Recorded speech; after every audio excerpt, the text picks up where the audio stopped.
If I had a hat, it would be. You tip it. Thank you, Tim. From you, sir.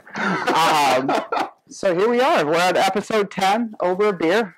Big honor, privilege, pleasure, Yes, all mine here, Tim. Glad to be had for such a big milestone episode. I know, double digits. We've been getting some big movements here. Keeping tuned into this. It's what starts the week, the best way to know how. Yeah, that's true. Matty Tansy, is that the pronunciation? Indeed it is. Okay, I was going to say, I don't know if I can butcher that. I answer to just about anything, as most people will tell you. That's a good guy to have on. So yeah, we got some cool shit today. Mm-hmm. We're going to talk some skiing. I know we'll intro there. Tell us a little bit about your ski background, kind of what you got going on. Well, so I've been skiing my entire life.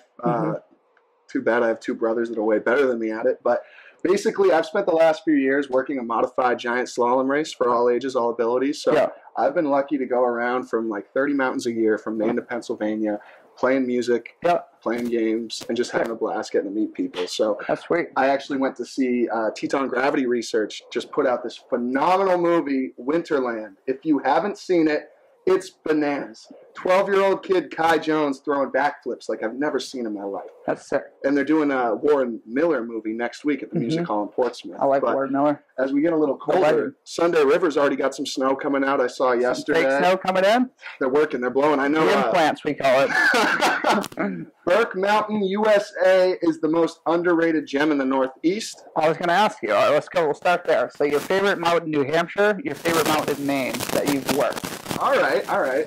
That's high praise.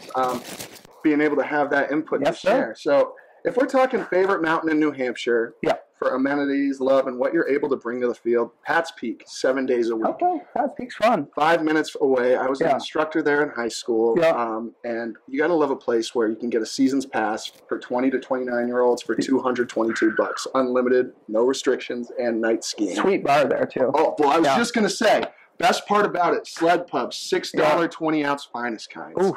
So if you go take a couple laps down Hurricane, pull right into the pub, which hopefully he gets to watch this. They have one of the best videographers in the biz, Nick Edgar. Okay. He runs the Portsmouth film festival every year too. I bet. Phenomenal guy. Phenomenal film man, and he brings great energy to that mountain. So it's a place where you can go, especially like with the learning curve to skiing, where it's something that people kind of have such a tough time getting into. I know, it's a tough sport. My wife quit on me. Well, everyone's like, they'll get out there and like, man, this sucks. Why am I not good at this? Yeah. And it's like, no one's good at it. It's not natural until you get used to it, because your skis want to do their own thing. The whole point is having fun with it, and then you figure it out as you go. And like the intuition of leaning forward on the mountain instead of back and using your edges throws everyone off. Like, and that's why I said I'm average at best, and I have two good brothers. Those that can't teach. So I was an instructor for 2 years in high school. You know what I mean? Gotcha.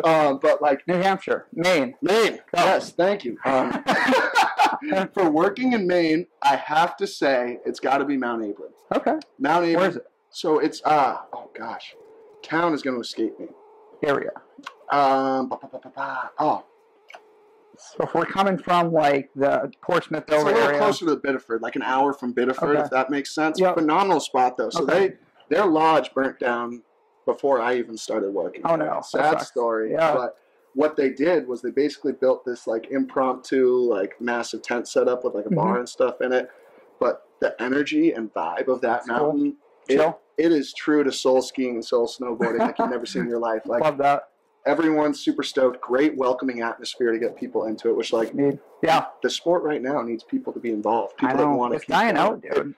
Not enough people are bringing the youth out. You want to hear my hot take as to why? Why? The reason that skiing's dying is they're cannibalizing their own industry, right? So like you make it so difficult to get involved with it when it's got that learning plateau. So like once you hit that aha moment, you're willing to pay what it takes because you realize how much fun it is. But like when you're trudging along and you're paying $200 for an hour lesson, you're paying $100 for rentals and $150 for a lift ticket. Of course, you're going to take 3 falls and be like, "What the hell am I doing here? What is the point?" It's like golf. Exactly. You know what I mean? Like, and just like golf, when you sneak a few beers in the bag, the reason you're there is to have fun with it, right? Like, if you're not having fun, what's the point? Baby. That's life, man. Hey, that is life on the mountain. That's an important message. Episode 10. Take that one home with you. Sorry. So we got Maine, Mount Abram. Yes. New Hampshire, Pat's Peak. I like it. Low-key mountain. I wasn't expecting that. I live local. I love local. You know what I mean? Like, and what's coolest about Pat's Peak, their message is like, hey, come learn with us. And then when you're good enough, go someplace else. Right? Like, we want to get you stoked on the sport, and we're going to make it as easy as possible. And with my background being in a race to all ages, all abilities, I literally live for inclusion. The mountain's best when you bring your friends with you. So the more time you spend with a crowd, the more fun you'll have with it. Hey, man, I love the tagline. Well, let's dive into this beer then. Oh, beauty. Good intro. We're going to talk after this a little bit more skiing. I want to see if you know any good deals this year. Wow. So stick around for that. Keep me cool. This is going to be a fun beer. So this is Rockingham Brewing Co. Look at that. Look at the logo right there. Isn't that sweet, dude? God. It's a little pig. Drinking a beer. In a rocking chair. That's what sings to me. When I'm the youngest old man in the world, so I'm not saying I'm looking forward to this time, but when I'm sitting in a rocking chair forever, I'm going to be sick at it. Always have a beer in your hand, dude. So this is actually out of Derry, New Hampshire. Derry? Yeah. Nice. Derry, New Hampshire. It's their IPA, their India Pale Ale. For those who didn't know that IPA was India Pale Ale, you might have seen that on brews before. I believe, would that be a J if you were going to decipher that? Javelina? I was never good at cursive, but I could confidently say that's a nice Javelina IPA India Pale Ale. Gotta trust the pig. I'm not good trusting. I'm not good with cursive either. That's why I check with you. So we got if I ever had to do an uppercase cursive Q, it would be the end of me. We got 6.5 ABV. So this is some live ether right here. High compression beer that's gonna really get us through. Whip our bombs, dude. Oh, nothing. You can't. Episode 10 can't hold anything back now. You know what I mean? So here we go. So yeah, the IBU not listed on the can. I'm gonna guess it'd be somewhere in the late 30s if I'm gonna throw that out there. That's a good mid bitterness. Nothing too over the top. Still enjoyable. Nothing that's gonna really leave your tongue feeling like a bit of sandpaper, which is nice. All right, so let's cheers up, dude. We'll do first thoughts on the beer. To over a beer. Episode 10. Tastes like success and sustainability. Ooh, that's got some good hops to it. You taste that fruit in there? It's got that nice balance. You feel it roll over the tongue, which is a great vibe. I love a beer that has a complex flavor to it. Something where you're not just hit with the bitter, or you're not just hit with the hops. The two working together really gives it a good rounded profile. I understand why we want to trust the beer. Yes, do. So yeah, you get first taste, you get a little initial hop taste, which is kind of something that normally comes in late, which is kind of cool. Then you get a fruity middle. And then it's kind of got like a... But you get a linger on the tongue after, which is nice. You get a bitter linger. I like that. Yeah. And it's not too much. It's subtle enough where it's like, man, I need another sip of that. Oh, yeah. No, I wanted to go back for sip 2. I might need another can. Let me tell you, how party at nothing like a Sunday morning over a beer. 10:30 a.m. Let's go. Write that down. All right. So here we go. So, yeah. So, this is a damn good beer. I'm curious to see how this goes. So, if we're looking... So, this year, we're going to ski, right? Yes. I know we were talking downstairs, Cannon Mountain, $15 Wednesdays. Yes, so New Hampshire residents, tune in, listen up. Cannon Mountain does a great deal Wednesdays, $15 for New Hampshire residents. If you're not familiar with Cannon, no offense, Loon, it's the most savage terrain in New Hampshire. 100%. What's really cool about them is, like, it's windy, it's iced, but as they say, the ice coast is the best coast. Absolutely. So it's a great place if you're feeling comfortable. If you're trying to get a little more, like, soft snow powder, you know where you need to go that a lot of people haven't heard of? Let me guess. Moose Mountain. No, but I'd like to learn more about Moose Mountain. I was going to say Black Mountain in Jackson, New Hampshire. Black's nice. Family-run operation, hidden gem. Not a big mountain either, right? No, so it's deceivingly big. Oh, is it? It was cut by some famous Austrian trail cutters way back in the day. So what's really cool about it, it never feels like you're switching trails no matter where you go. Okay. Black Mountain has their own IPA made by Mountain Brewing, actually. No crap. The Black Sheep IPA. Phenomenal. But that sounds sick. Tree skiing, trail skiing. Best skiing I've ever done in New Hampshire, Black Mountain. Black Mountain, really? Phenomenal. Great operation, great people. And if you get to ride the Plouder Pull over there, it's like the old school rope tow, like J-Bar vibe. That's a blast. So we do an event there every year, and we work with the family who owns it, shares great people. And they let us stay after and ski after the event. So it's the best. Like March Spring Skiing Bluebird Day. It's the only mid-unload lift in the state. Oh, really? Great history to it. And you can bounce around, go to Red Park after, maybe Tuckerman's Tavern, get yourself a nice bite, good beers.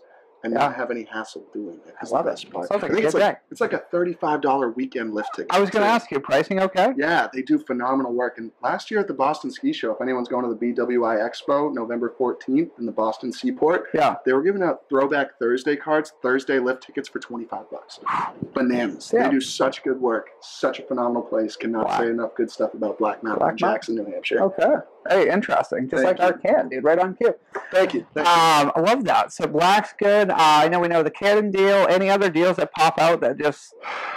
Honestly... I know, I mean, like Gunstock, two for Tuesdays. Great. Pat's Peak does their pop, pay one price Saturday nights under the light. You can get rentals, lift ticket, and I believe a lesson, all for one good price. And like I said, 20 to 29-year-olds, unlimited seasons pass, including night skiing, $222. Good mountain to get into it, like you were saying. Great mountain, great deal. And like at the end of the day, you'll see a bunch of friends there by accident. I'll be there, so maybe we can take a couple laps. But like at the end of the day, like of course you have like the icon passes, epic passes, which is great to be able to explore those mountains. But I feel that's a lot of what's cannibalizing the industry, because by charging so little for that, as you like as these conglomerations take over, the problem with that is like they extort their money out of the people who are getting into it, or food and bev costs, which food and bev costs have to go up. But you can understand that. But like the best thing you can do is make it affordable and accessible, like a great education. You know what I mean? Like anything you can do to get people into it and get people stoked on the sport, it'll roll like no one's business. Like the best thing you can ever do, Tim, is make people curious. And like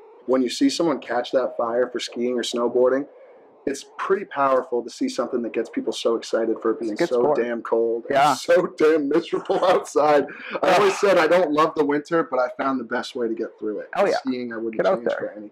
100%. Yeah, no, I agree, dude. I've been skiing forever. I didn't get out once last year, which is very sad. Well, we'll change that. Don't you worry, my friend. First time I haven't been out in the season since 1996. So no way. Sad. Yeah. Well, you should bring the family. If anyone wants to come, we do. So we're going to be mostly around here this year, but like Super Bowl Sunday, we do an event at Pat's Peak. It's a free modified giant slalom race, but it's just a blast. We just give stuff away. It's literally a day committed to getting people stoked out skiing. That's sweet. Which is the best. I think, I mean, if you're not a skier or if you're just getting into it, this is a season. Oh, we're supposed to get blasted. I hear, and I'm very excited about it. Looks like it's going to start early and often, which I know they'll start blowing snow soon, which is great. Like, and like I said, Vermont, if you make it up to Burke Mountain, USA, there's the snowmaking crew up there. Two-turn, two-shet, they call him, and Mac McCaw, he just got a few new snow guns up there, blowing big powder, and they got great pitch and a phenomenal park set up. Very low cost, recently redone, as well as Jay Peak. You will have so much fun. Nice the water park, I could talk your ear off for 10 episodes. We might need to bookmark another 10. Yes, we'll do a mid-ski season check-in. Please do. But anyway you shock it up, guys, it's going to be a phenomenal season. We're really gearing up to have a lot of fun. And so, like, if you can make it out, get up, get down, get outside. That's Frank Turner. Amen. That's what I say. Good man, Timmy. Yes, sir. So, yeah, that's our ski talk. We'll definitely get back together mid-season. We'll see how it's going. We'll see how the snow's looking. We'll see how the snow bunnies are Anytime you have me, Tim, I will be here. All right. I love it. We're also, as is tradition, each week we look at 5 football games. Some weeks 4. There's a bunch of trash games mixed in. We're not going to lose. We're not going to miss this. I'm not a sore loser. I just don't lose. Right. You know what I mean? Unless it was ping pong 2 games downstairs. He tried hard. You were definitely a hustler. I'm an effort guy. Yeah, you were a hustler guy. I can't say I don't leave everything out on that ping pong table, spreadsheet for a parlay, whatever it may be. He was a Ryan Gomes, so that was awesome. So, yeah, we got 5 games for our parlay this week. First game, we're just going to pick a lock of the week first. All right. So this is how we're going to do a little different this week. We're both going to pick a lock, and then we'll go through the games together. If you're looking at any game this week, what team stands out, we're looking at line specifics and not like just a money line. But if you're taking a spread, what's your lock? So if I'm picking a spread for a lock right now, it might be a little shocking to people. I do love the Colts themselves, but for me right now, that Steelers defense is getting better. Yes. 1-point spread, I believe it is. The Colts have not won a game by, I believe, more than 7 points this season. No, they've been. So looking at that, right, that Steelers defense is at least enough to keep it close and at least be able to keep that spread contingent. I agree. I mean, the Colts last week, they shouldn't even have beat Denver. They got a few calls that were questionable in that game. The wheels will fall off that wagon eventually. There's a lot of great talent. Jacoby Brissett. Right. Anyone that spends enough time with Bill Belichick is going to pick some stuff up, right? But As you look at trying to figure out sustainability of that, do I think the Colts are winning the Super Bowl? No. Absolutely not. They have a lot of great young talent. Yeah. They also have some injuries going on. I know that T.Y. Hilton's been battling some bugs throughout this year. It's been killing my fantasy team, Lord have mercy. But like as we look at the overall construction of the roster, a lot of great young talent. Mason Rudolph is going to have to do a lot, which, like, God, thank God he's alive. He looked good in the second. All right, so I'll say this: he looked good after the first quarter, second quarter on, and also Juju Smith-Schuster got involved last week. That's huge for them. I'll agree like that. And if we've ever seen anything in this league, it's that if you have one of the Watt brothers, anything's possible. Those guys can take over it. They can also tear their pecs pretty ezy too. We've learned that one way or another. We've learned that one. And I got to ride with my roommate Brian. They got weak titties. My roommate Brian, diehard Steelers guy. Yeah. I'm even picking against my Raiders this week. So I like to shoot it as straight as I can. Yeah. I got to take the Steelers this week. I got to ride or die with my buddy Brian. Okay. And I hope that with my money on the line, they do not let me down. So you go Steelers -1. My pick this week, actually, shout out Shawnee B. My boy is a Titans fan, so I guess we're just true to our friends. Right on. I like Titans plus 3.5 if we're going to look at a line. I like Titans money line if we're going to talk straight out. Well, so if we're talking that game, Timmy, I was thinking a similar line myself. Yeah. My roommates and I were talking. We were trying to get as much action as we could today. Big action guy. Oh yeah, actions. And they were saying, "Hey, let's take the Panthers over the Titans." And I was like, "Guys, Ryan Tannehill is balling these last 2 weeks." Yes. 5 touchdowns. I think it's like 700 yards, something stupid like that. He looks better than Mariota did, which is kind of interesting. The irony is, I got burned a couple of years ago picking Ryan Tannehill over Cam Newton in like a 2014 fantasy draft. My roommate has never let me forget it. So, seeing him go against the Cam Newton-less Panthers, as sadly Cam Newton's career may be over with this Frank injury. He's done. I'm riding or dying with Mike Vrabel and the Tennessee Titans this weekend. For a big win, Timmy. That Mortal Lock sounds beautiful. Mortal Lock plus 3.5. So we're gonna have more behind us. So fantastic. We got some points there. So that's my Mortal Lock. Your Mortal Lock, obviously Steelers -1. I love them both. Let's go to the NFC East, and also the Bears suck in the Central. The Bears suck. They really, really suck. Yep. Packers fans would be friends with that. But as we talk about this game, Tim, here's my thoughts. Colts. God, I can't get over my Mortal Lock. Eagles, I don't think they've won. They're 2-8 at home, I believe. You said that, in a recent stretch. From what I've heard. Shout out Barstool Sports Advisors. But basically, like, as we look into it, how can you really pick against that? Trying to think of how we're on this recent hot streak here, trying to figure out a way for Mitch Trubisky, 10 God, and the Khalil Mack-fueled defense to pick it up. I know it's tough not having Adrian Amos back there as he went to the Packers, as we saw in Week 1 with that pick in the back of the end zone. But I think the time is now. Allen Robinson's got to figure it out. You get a decent enough backfield there, right? If there's a time to shake it up, it's going to be now. I even have Carson Wentz, but I'm going to go with the Bears this week. You're going with the Bears plus 4.5. Plus 4.5. They're at least going to make a little noise in there today. I got the Eagles -4.5.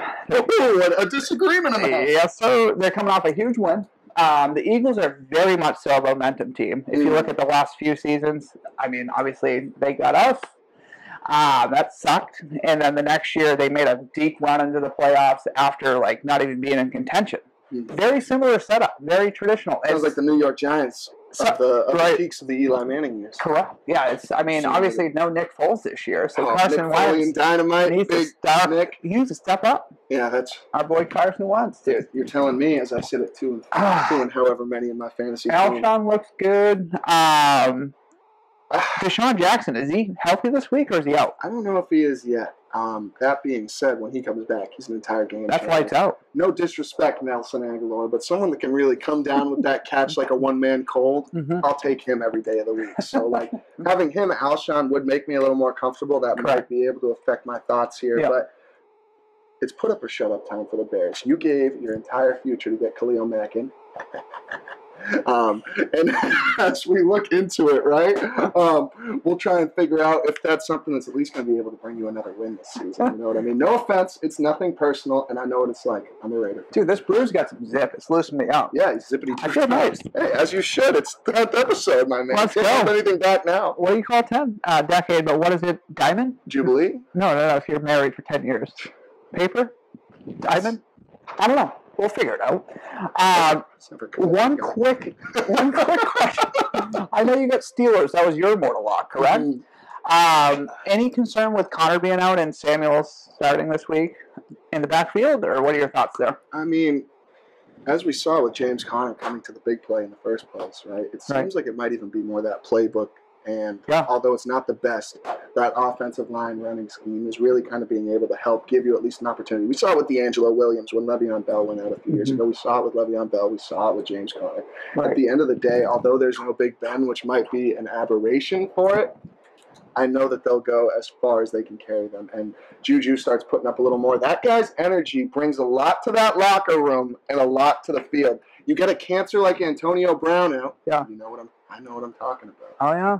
And it's really going to change what you're able to put together on the field, especially against a team still trying to form their identity like the Colts. You get a last-minute retirement like Andrew Luck put together, it's going to shake you one way or another through the season because you spend your whole offseason prepping for that return and have a last-minute aberration.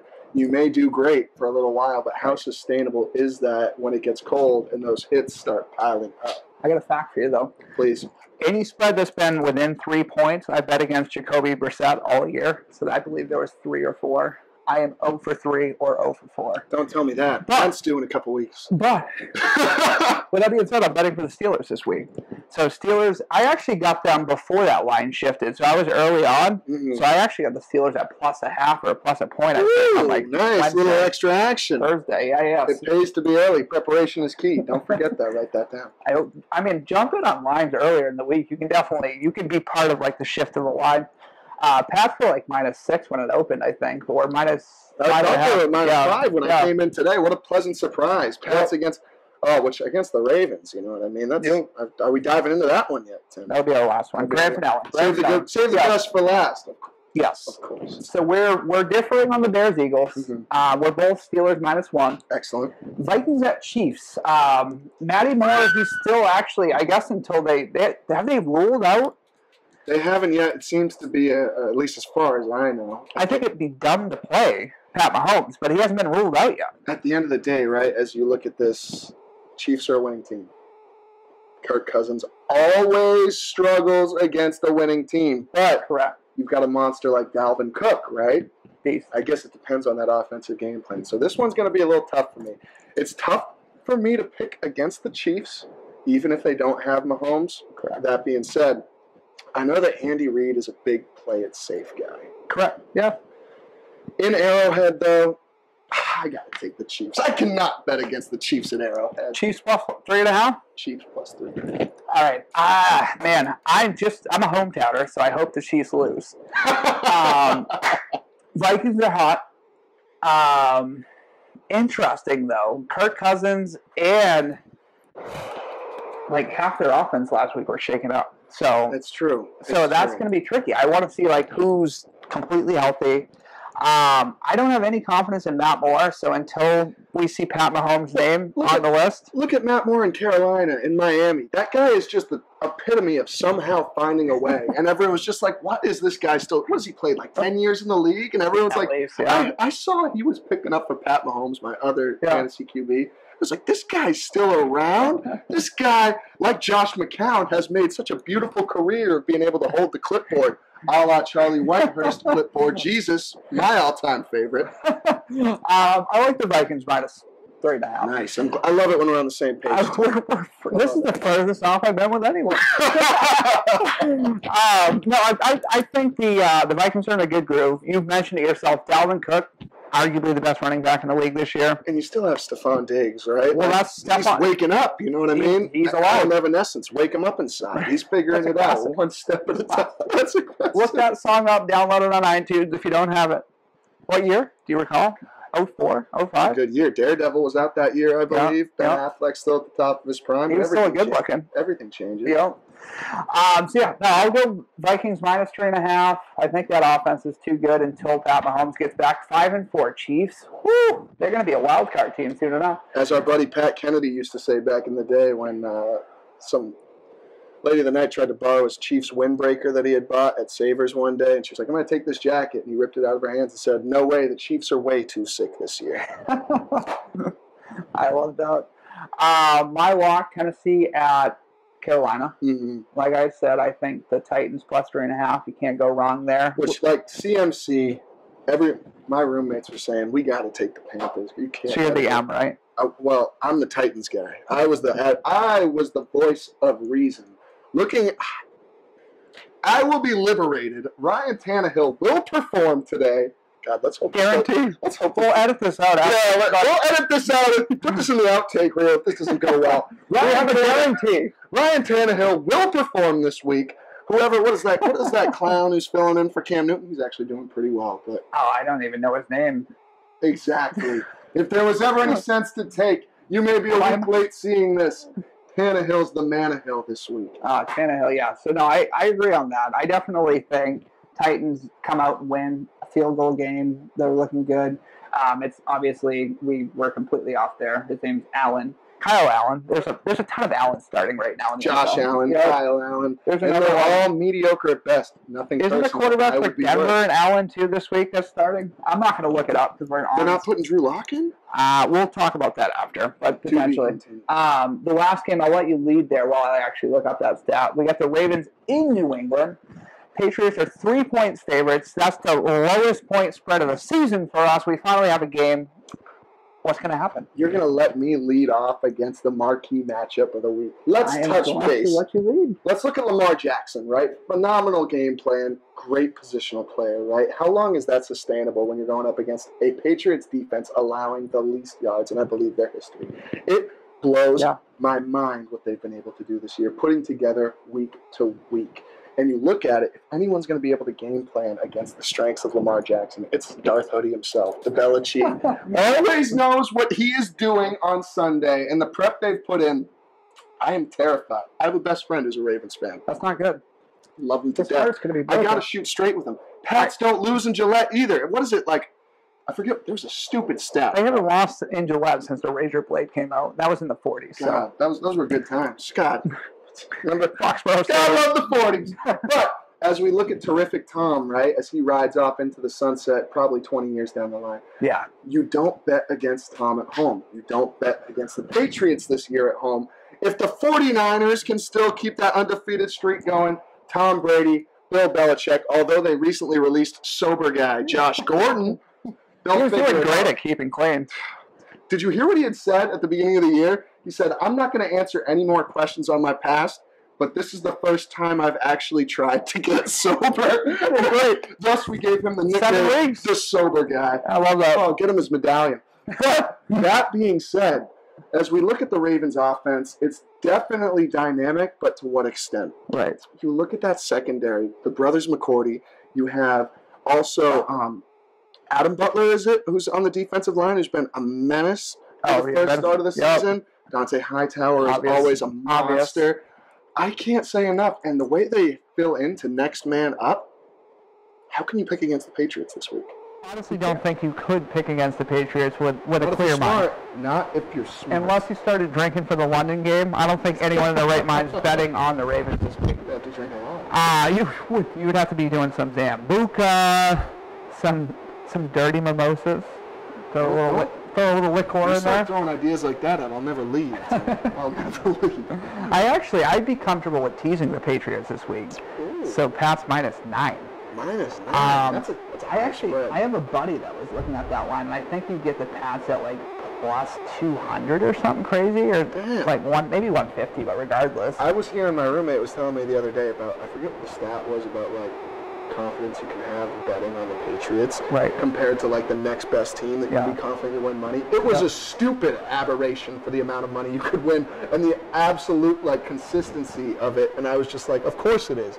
You don't bet against Tom and Darth Hoodie. You don't do it. If you bet for the Patriots, line for the last 5 years, there's a stat out there that you would be like a millionaire. If you did your consistent bet and just rolled it game after game for like the last 5 years, you would be rich right now. So start now.